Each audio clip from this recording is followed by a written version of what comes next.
வணக்கம்.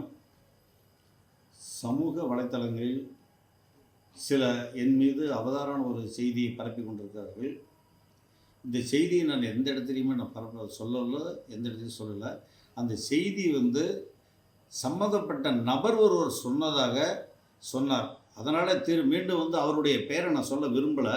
அது அருவருப்பாக இருக்குது. இன்னொன்று, அந்த அம்மாவை பற்றி நான் எந்த இடத்துலையுமே விமர்சனத்துக்கு கொண்டு வரலை. நான் எந்த இடத்துலையும் நான் செய்தியை நான் மற்ற இடத்துல பேசும்போது கூட இவங்க சம்மந்தமே இல்லை. எனக்கும் அவருக்கும் காழ்ப்புணர்ச்சி இருந்தது ஒழிய அரசியல் ரீதியாக நான் எந்த இடத்துலையும் ஒரு திரைப்பட நடிகையோ மற்ற யாரையுமே நான் சொல்லலை. இது தவறாக சித்தரித்து காட்டிகிட்டு இருக்காங்க. அது எப்படின்னு எனக்கு தெரியல.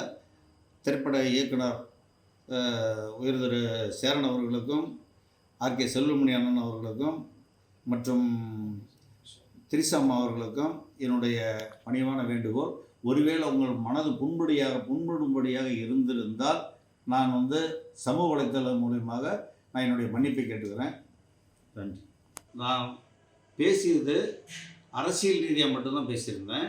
அந்த இடத்துல சிலர் நான் பேட்டி முடித்த பின்னாடி ஒரு சிலர் கேட்ட கருத்துக்கு நான் அந்த விளக்கத்தை கூட சொல்ல, ஒரு சிலர் பேசினதை மட்டும்தான் பேசியிருக்காங்க. நான் எந்த இடத்துலையுமே திரைப்படத்துறையை நான் வருத்தப்பட அளவுக்கு நான் பேசக்கூடிய நபர் இல்லை.